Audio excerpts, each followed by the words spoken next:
예, 오늘 이제 말씀은 한 주간에 말씀 묵상했던 그 말씀의 한 부분을 총 정리하는 의미에서 예수님께서 율법의 말씀을 의미를 이야기하셨고 그 율법을 어떻게 지켜야 될 것인가에 대한 바로 이제 그들에게 잘못된 부분을 수정해서 저들을 가르쳐 주시는 예수님의 말씀을 우리가 기억할 수가 있다라고 하는 건데요.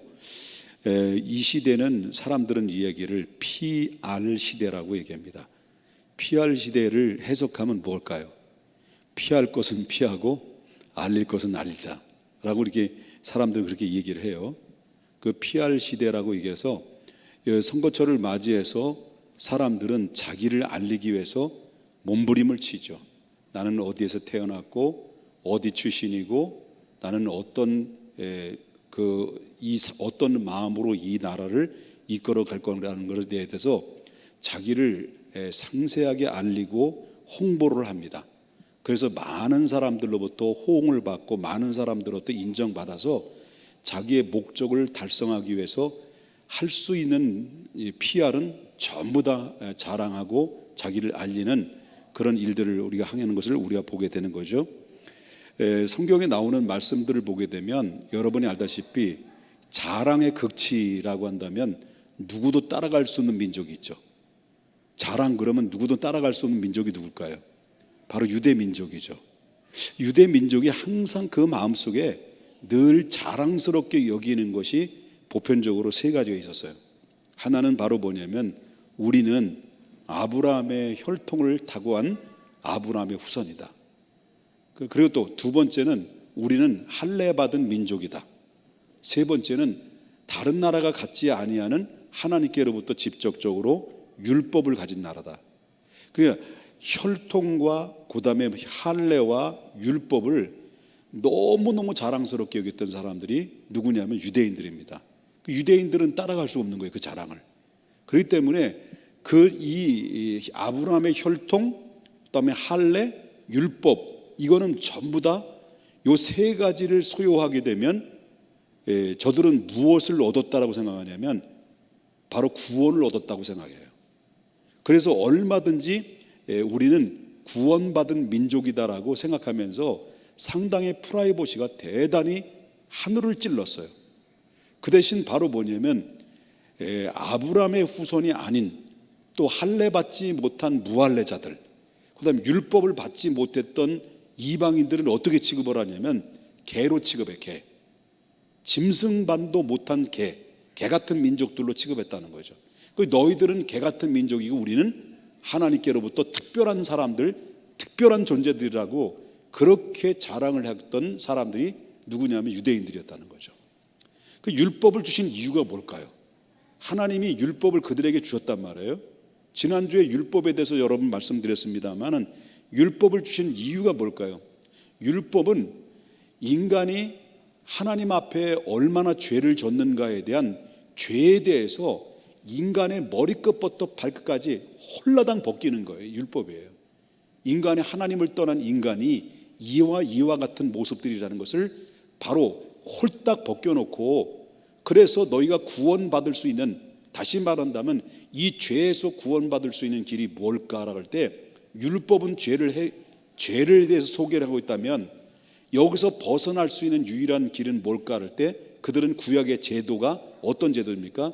성막이라는 제도를 통해서, 바로 제사의 제도를 통해서 저들은 하나님 앞에 날마다 짐승의 희생을 치러 가지고 하나님 앞에 죄를 속죄함을 얻는 그런 행위를 통해서 바로 율법을 주심으로 말미암아 하나님을 떠난 인간의 죄가 이 모습이고, 이 인간의 힘으로 이 죄악에서 벗어날 수 있는 가능성은 하나도 없는데 단 한 가지의 길을 하나님이 주신 것은 바로 제사를 통해서 하나님께서 그 길을 열어주심으로 하나님과 멀어졌던 관계를 다시 교통할 수 있는 귀한 길을 열어놓으셨다라고, 이렇게 하나님이 율법과 성막이라는 두 제도를 줬다고 말씀드렸습니다.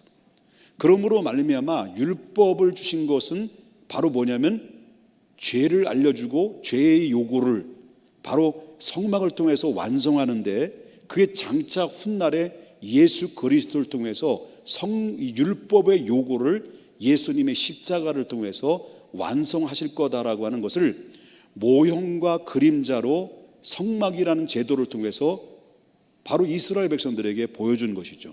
훗날에 이와 같이 독생자 예수 그리스도께서 이 땅에 오셔서 율법의 요구를 완성하시고 누구든지 저를 믿는 자마다 멸망치 않고 영생을 얻을 수 있는 길이 생길 것이다 라고 하는 이 믿음의 말씀의 메시지를 그들에게 공급해 줌으로 말미암아 구약의 성도들은 이 믿음을 가지고 구원을 얻은 백성이 됐다고 한다면, 자 그러면 이 구약에서부터 선지자를 통해서 계속 바로 율법을 완성하실 예수가 올 것이다, 그분을 통해 기점을 통해서 구원이 저 세계 열방 이방인들까지 땅끝까지 이르러 바로 구원의 역사가 펼쳐질 것이다 라고 하는 수 없는 선지자들을 통해서 알려줬죠. 그죠? 알려줬단 말이에요. 그러면 이 말씀을 통해서 지난 주일날 설교드렸던 것처럼 바로 이방인들보다도 이스라엘 백성들에게 먼저 특권을 부여해 준 게 무엇이라고 말씀드렸습니까? 저들의 특권을 부여해 준 것은 모든 민족 중에서 너는 나의 소유다, 그리고 너는 제사장 나라가 될 것이다 라고 바로 이스라엘 백성들에게 나의 소유와 제사장 나라와 그 다음에 거룩한 백성이라고 하나님이 이스라엘 백성들에게 특별하게 불러줬단 말이에요. 제사장 나라라는 게 뭘까요? 너희들을 통해서 모든 저 열방의 모든 민족들이 다 복을 주시기 위해서 바로 너를 제사장 나라로 삼았다라는 것이죠. 그러면 제사장 나라로 삼았다라고 하는 의미는 바로 훗날에 예수가 왔을 때 영원한 대제사장이신 그분이 바로 그분을 통해서 구원의 문이 활짝 열리게 되는데, 그 일들을 너희가 주님 오실 그날 때까지, 그분이 메시아로 오실 때까지 너희들은 그분을 기다리고, 그리고 너희들이 통해서 모든 열방이 구원의 길을 열 수 있도록 그 역할을, 제사장 역할을 감당하라 라고 하나님이 유대인들에게 이야기하신 거예요. 그런데 유대인들은요, 이스라엘 백성들은 그 말씀을, 율법을 이제 어떻습니까? 잘못 오해를 한 거죠. 우리들에게만 해당되는 것이기 때문에, 이방인들에게는 해당되는 것이 아니고 우리들에게만 해당되는 것이기 때문에 우리들은 그 율법을 가짐으로써, 율법을 지킴으로써 얼마든지 우리는 구원을 얻을 수 있다라고 하는 그 행위에 대해서 상당히 중요하게 생각했다. 그러니까 한마디로 말한다면 율법에 이 사람들은 중독이 돼버린 거죠. 중독이 돼버린 거예요. 그러다 보니까 율법의 본질에 대해서 이 사람들이 뭡니까? 훼손이 되고 변질을 시켜가지고 본질을 잃어버리게 만드는 거죠. 그래서 율법을 지키는 거에 대해서 상당히 중독이 걸려서 율법을 지키는 거에 대해서 상당히 자랑스럽게 여기다 보니까 모든 것이 변질돼서 결국 어떻습니까? 하나님이 아브라함을 부르시고 모세를 통해 율법을 주시고 성막을 주시고, 그리고 구약의 수많은 선지자들을 통해서 알려주셨던 장차 오실 메시아를 통해서 하나님의 구원을 이루게 한다는 그 계획들을 다 손도라치 받아놓고 그거를 전부 다 도둑질해버린 거죠. 그걸 변질시켜버린 거예요. 자기들이 유용하게. 그래서 결국 어떻습니까? 바로 자기의 멋대로 재해석하고 자기 멋대로 변질시켜서 이제는 율법이나 모든 이 구약의 또 아브라함 혈통이나 할례 받은 민족은 우리는 하나님의 특별한 존재들이라는 이 잘못된 사고가 결국 어떻습니까? 하나님을 그릇되게 만들고 예수 그리스도를 못 받게 만드는 그런 심판자들이 되고 말았다라고 하는 것을 보게 된다라는 거죠. 이해되셨으면 아멘 하십시다. 그러니까 이 사람들은 자랑이 너무 지나친 거예요. 이 변질된 걸 가지고 계속 이 율법을 지킴으로 말미암아 우리가 의롭다함을 얻을 수 있다라는 생각들이 계속 집약이 되니까 이게 변질되다 보니까 어떻게까지 됐냐면 결국 뭡니까? 자랑거리가 돼버렸어요. 이 자랑은 내가 서두에 말씀드렸습니다마는 자랑은 어떤 민족 못 따라간다고요? 유대 민족 못 따라가요. 자랑은.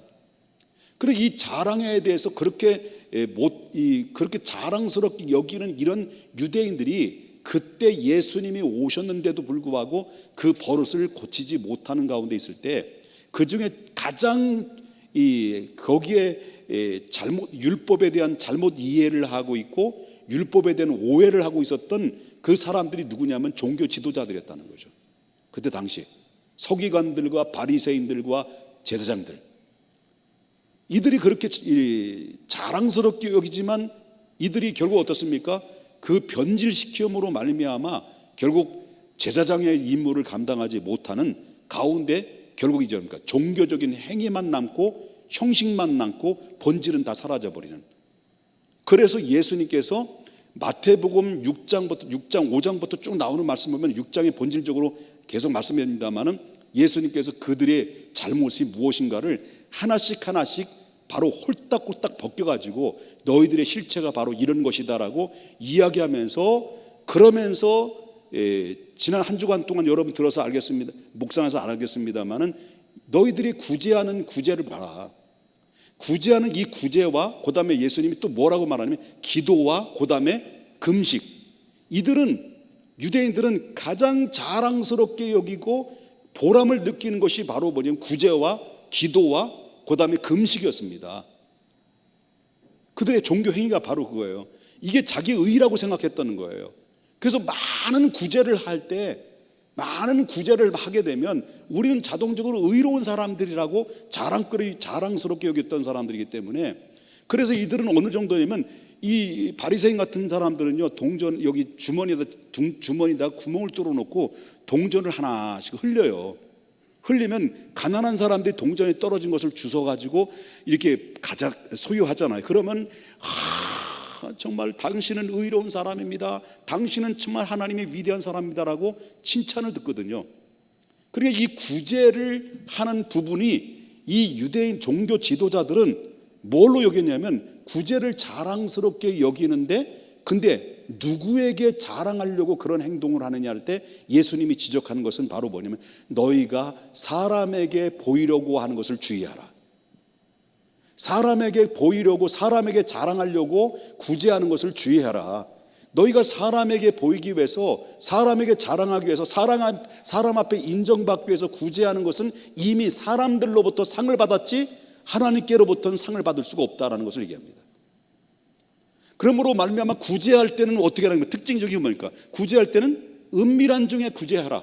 그래야만 은밀한 가운데 계시는 하나님께서 너희들을 채워주실 것이다라고 예수님께서 그들의 잘못을 지적해주고 구제의 본질을 이야기해줘요. 그러므로 오른손이 하는 일을 왼손이 모르게 하라. 하도 지할 방구를 유대인들이 그렇게 떨고 있으니까 예수님께서 너희들이 꼬라지를 보면 너희들이 행하는 모든 행위들이, 구제하는 행위들이 하나님을 의식하면서 구제하는 거냐, 사람을 의식해서 구제하는 거냐. 너희가 사람에게 인정받으려고, 사람들로부터 칭찬 들으려고, 사람들로부터 자랑하려고 너희가 구제하는 것은 하등의 하나님 앞에서는 아무런 관계 없는 것이다. 이미 사람들로부터 칭찬 들었고 이미 사람들로부터 상을 받았기 때문에 소용없다고는, 하나님 앞에 아무것도 받을 수 없다. 그것을 예수님이 지적했다는 거죠. 두 번째, 기도에 대해서는 기도. 예수님이 또 바리새인들과 사두개인들과 종교 지도자들의 기도하는 모습을 보면서 그 꼴들을 보면서 예수님께서 기가 막힌 말씀하셨죠. 너희들이 기도할 때 사람들에게 보이기 위해서, 사람들에게 인정받기 위해서 바로 앞에 나와서 아니면 길거리에서, 회당에서 큰 소리 내서 기도하지 마라. 기도하지 마라.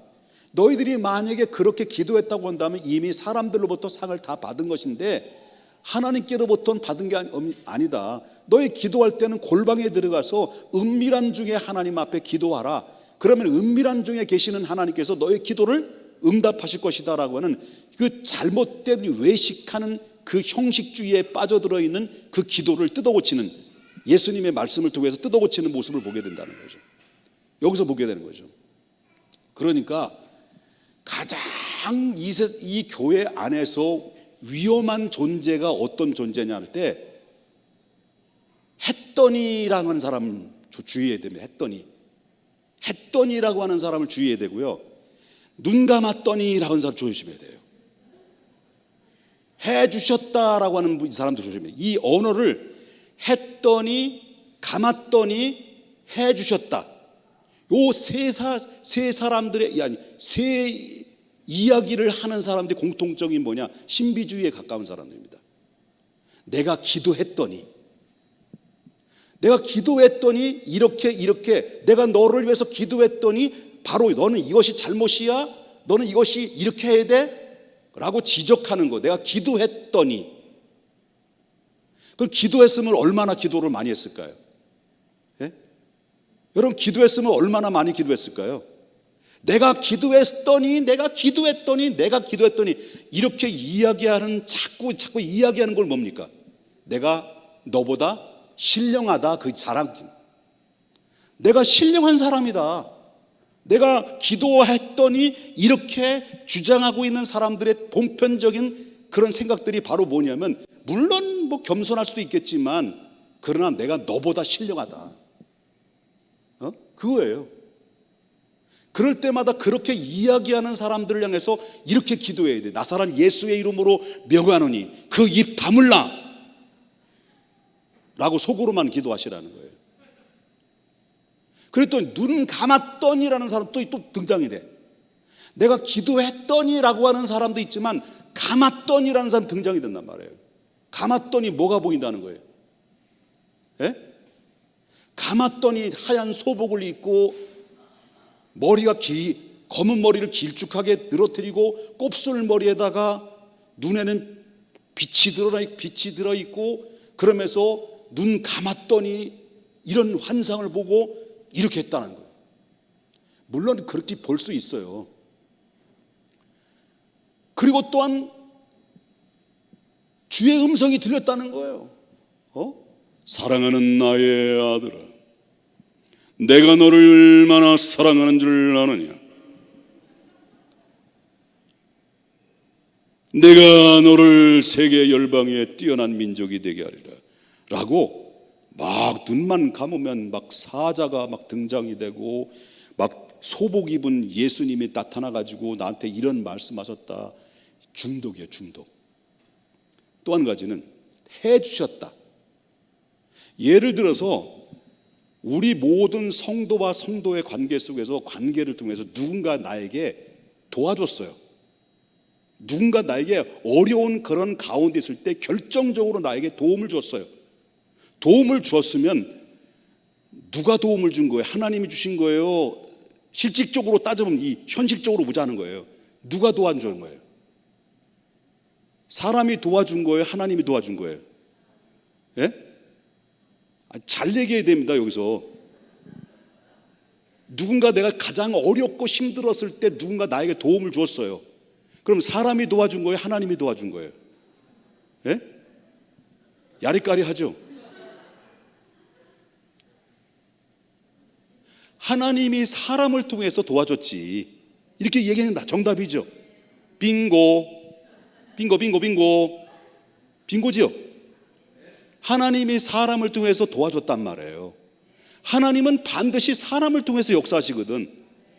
그런데 누군가 사람을 통해서, 감동을 통해서 나에게 도움을 줬는데 그 나에게 도움을 준 그 사람은 쏙 빼버리고 하나님이 나에게 도움을 줬다. 하나님이 이렇게 해주셨다. 하나님이 이렇게 해주셨다.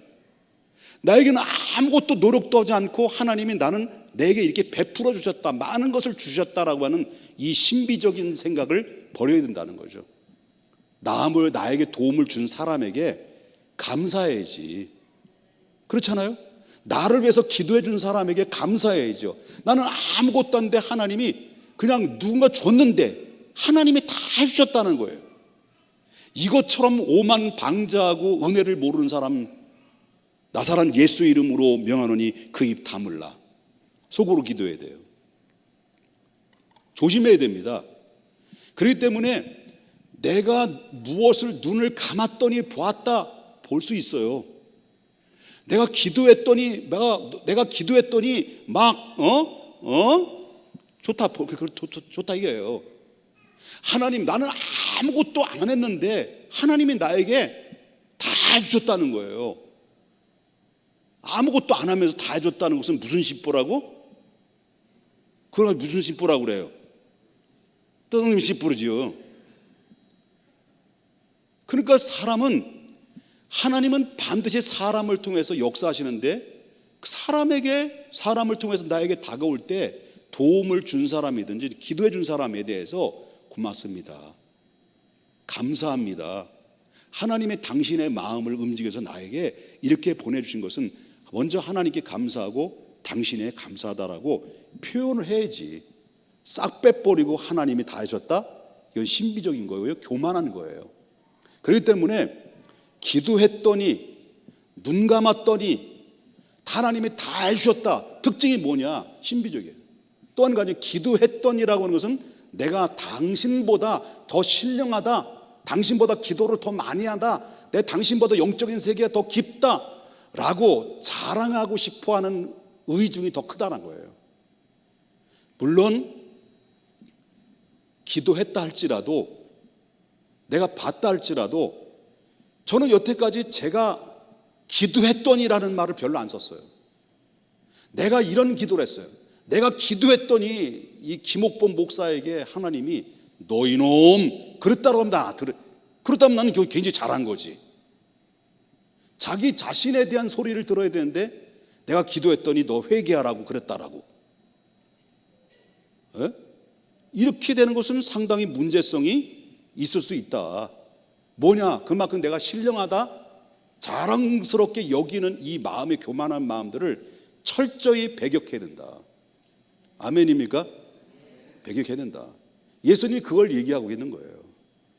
기도할 때 앞에 나가서, 여러분 예수님 비유로 말씀하셨잖아요. 바리새인이 앞에 나가서 성전에 들어가지고 양손 들고 하나님 앞에 기도할 때, 하나님 내가 일주일에 금식을 2번 하게 하시고 소득의 10의 1조를 철저하게 드리게 하고, 그 다음에 저 뒤에 있는 저 꼬라지 같이 저 뒤에 있는 저 꼬라지 같이 되지 않게 된 것을, 내가 의롭게 된 것을 감사합니다. 어깨에 훅까지 뽕 들어가가지고 싹 들으면서 막 했단 말이에요. 저 뒤에 있는 그 세리는요, 고개도 못 들고 아버지 하나님, 나는 죄인입니다, 나를 불쌍히 여기달라고 하나님 앞에 회개했다는 거예요. 예수님께서 하시는 말씀이, 하나님의 누구의 기도를 들어주셨을까? 저 세리, 내가 죄인입니다 라고 통해 자복하고 있는 그 세리의 기도를 하나님이 받으셨다라고, 그게 한 거예요. 그러니까 영적인 민감함을 통해서 가장 무서운 것이, 하나님 앞에 무서운 게 뭐냐고 말한다면 영적인 교만이에요. 영적인 교만. 내가 너보다 성경 많이 한다, 내가 너보다 기도 많이 했다, 내가 너보다 신령하다, 내가 너보다 많이 봤다. 이 영적인 교만한 마음들을 철저하게 깨줘야 돼요. 그럴 때 함부로 그 입에서 그런 얘기가 나오는 거예요. 늘 기도해도 이렇게 나올 수 있죠. 내가 아버지 하나님 앞에 늘 기도해도 부족하고, 내가 하나님 앞에 그렇게 기도한다 하더라도 내가 하나님의 마음을 어떻게 할 수 있고, 하나님의 그 뜻을 어떻게 할 수 있겠어? 부족할 뿐입니다라고 늘 겸손한 마음을 가져야 되는데, 신령한 거예요. 여러분 안 돼요. 예수님이 그 자랑하지 마라. 이미 그 자랑은 사람들로부터 인정받았을지 모르지만 하나님 앞에 엘자롭다. 따라서 합시다. 엘자롭습니다. 엘자롭습니다. 이해되셨어요? 그 다음에 금식도 마찬가지예요. 오늘 예수님이 금식에 대해 얘기잖아요. 금식도 마찬가지예요. 이 사람들은요, 금식이라고 하면은, 금식하면요 일주일에 2번씩 하거든요. 이 종교적인, 한마디로 종교의 금식, 그럼 유대인의 필수적인 종교의 의무라고 생각했어요. 금식이. 그러니까 사람들에게 보이기 위해서 나 금식한다 일단 선포하는 거예요. 금식한다 선포하고, 머리는 막 풀어 제끼고, 그리고 막 떡을 만들고 세수도 안 하고, 그리고 나는 온갖 인상을 쓰면서 금식하는 것 때문에 괴로워하고, 그러면서 막 기도하는 척하고, 이런 모습들을 볼 때, 야, 너 대단하다, 너 금식하는 거 대단하다, 이렇게 종교적인 외식과 형식에 그렇게 틀에 유대인들을 이 종교 지도자들이 그렇게 했다는 거예요. 예수님이 그걸 찔른 거예요. 너 그거 아니다. 이미 상을 다 받은 거다. 너희 금식하려면 먼저 머리에 기름을 발라. 머리 기름 바르면 단정해 안 단정해요? 제가 여기 나올 때 뭘 발랐을까요? 안 발랐을까요? 예? 머리에 훅가시를 줬을까 안 줬을까요? 머리에 훅가시 줬어요. 젤 발랐어요. 그리고 금식할 때 세수해라. 머리는 떡이 되고 다 풀어헤치고 나는 금식한다라고 사람들 앞에 내가 금식한다, 나 안아주면 앞에 나가서 나 금식해라고 이렇게 자랑스럽게 여겼다라는 거예요.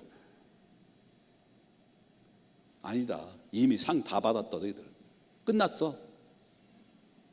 하나님은 은밀한 중에 하나님 앞에 통회하고 자복하고 양심의 가책을 느끼며 하나님 앞에 은밀한 중에 하나님만이 아실 수 있도록 내가 하나님 앞에 드리는 거예요. 그러면 이렇게 생각할 수 있죠.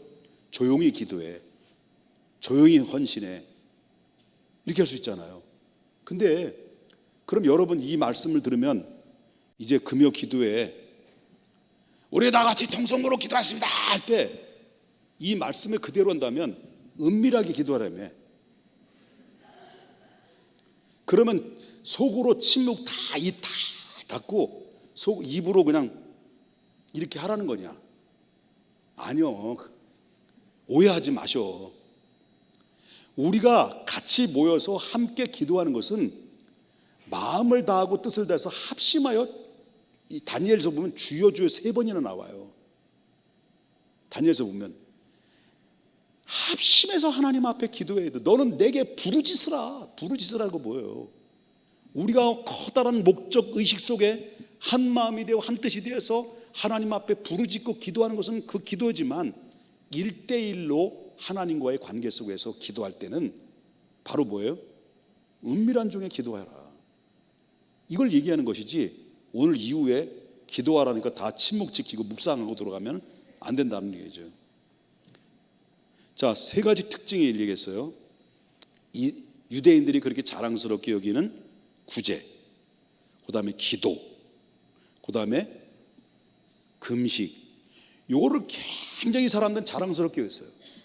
그런데 예수님이 지적한 거예요.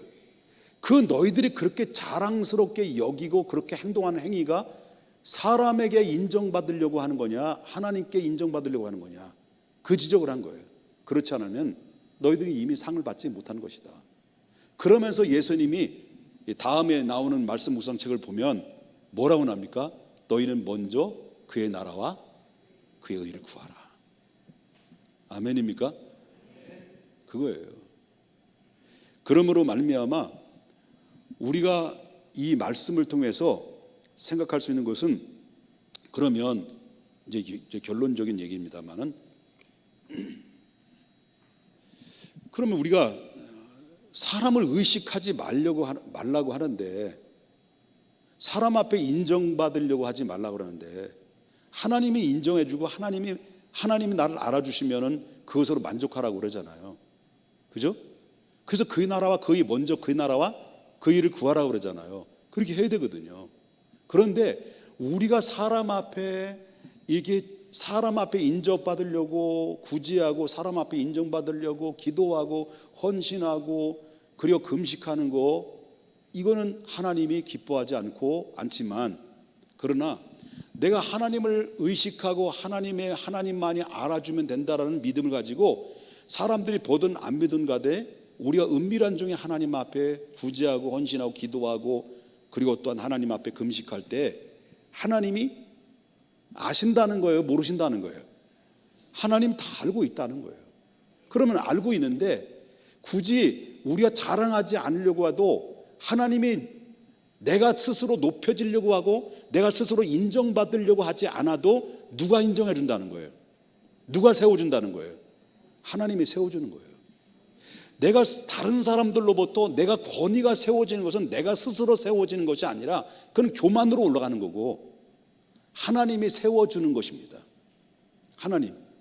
그러므로 우리가 하나님 앞에 앞으로도 우리가 신앙생활하면서 내가 내 신앙의 그 패턴이 사람을 의식하면서 구제하고 헌신하고 충성하고 기도하고 하나님 앞에 나가는 것인지, 내가 하나님만이 알아주시면, 하나님이 인정해 주시면 난 그것으로 만족합니다라고 그 믿음으로 하나님 앞에 의를 구하는 삶을 하나님을 의식하고 하나님만 바라보면서 나가는 것인지에 대한 비중을 볼 때, 우리 하나님 앞에 하나님만 바라보고 하나님이 알아주시면 그것으로 만족합니다라고 하는 겸손한 믿음으로 나가야 된다는 거예요. 그리할 때 하나님이 세워주시고, 그럴 때 하늘의 별처럼 빛나는 것이고요, 그럴 때 하나님께서 이 땅에서도 기업으로 하나님이 더 채워주시는 은혜가 넘치게 된다는 것을 믿으셔야 될 줄 믿습니다. 믿습니까? 이제 자랑하면 누구만 자랑해야 되는 거죠? 주님만 자랑합시다. 그리고 그 나라와 그 의를 구하는 하나님의 백성들이 다 될 수 있기를 주님의 이름으로 축원합니다. 거룩하신